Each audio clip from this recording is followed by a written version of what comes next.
nu fac nimic pentru ei. Zic, ei, am cunoscut ăștia sute în toți anii mei.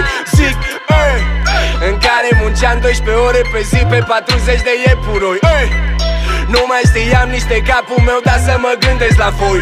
Ei, unde pula mea talentul despre care dai cu ciocul dacă din ce scos tu nu prinde nimic?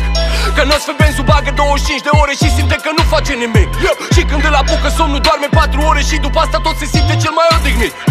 Gata de rachete de-alea de studio în care zboară cu șatra universală, universul infinit, infinit. Vreau bani la infinit, bani pe repeat. Cine pe repeat? Benzi pe repeat, benzu. Benzi pe repeat, benzi pe repeat, benzu. Benzi pe repeat, benzi pe repeat. Ce rost am mai avea noi dacă n-ar exista restul? Ce rost ar avea întregul dacă n-ar exista restul? Nu e ușor să fii ca noi dacă te aplici în vestul. Benzu, benzu, benzu, benzu, benzu, benzu, rap. Nu are bani și se aud. Cât de mult? Stai că mai am câte ceva pe buzunarul din stânga. Cât de mult?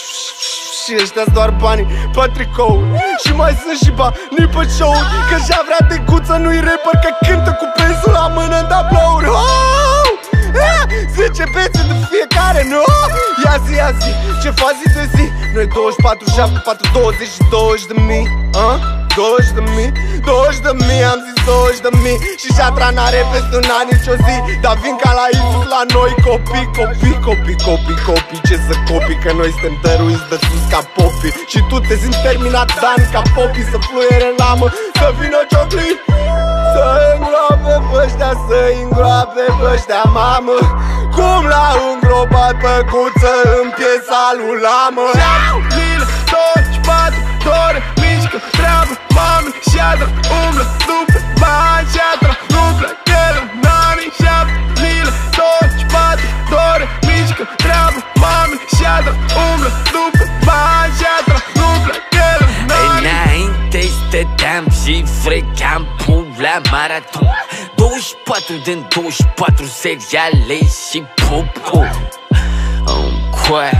Făceam nimic, nada, o laie. Singurul tron pe care mă așeza era ăla din baie. Mă mințeam că să-mi ies că trec eu că fac încheia. Eram doar un copil figurant, răsfățat, arogant. Beam moie, stăteam spart toată ziua pe banii lui Monica de fapt. Până într-o zi când m-am trezit și am dat cu pumnul mas. Mă cheamă și pula morții tăi de cioară toată. Te-ai născut talent, dar o să mult speranță. Trece pula mea la mult sau ce-ți pula mea acasă? And now I'm just slaying, I'm the ash in the sky. Working all day, not playing, not flexing, just saying. 7 lila, 24 de ore, mișcă treabă, mami și adră, umblă după